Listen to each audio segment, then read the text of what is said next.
يا أيها الذين آمنوا اتقوا الله وابتغوا إليه الوسيلة وجاهدوا في سبيله لعلكم تفلحون.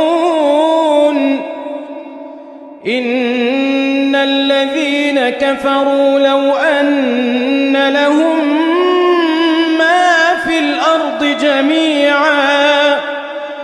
ما في الأرض جميعا ومثله معه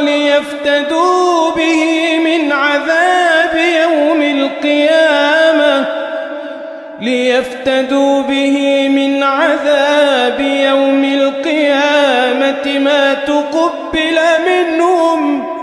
ولهم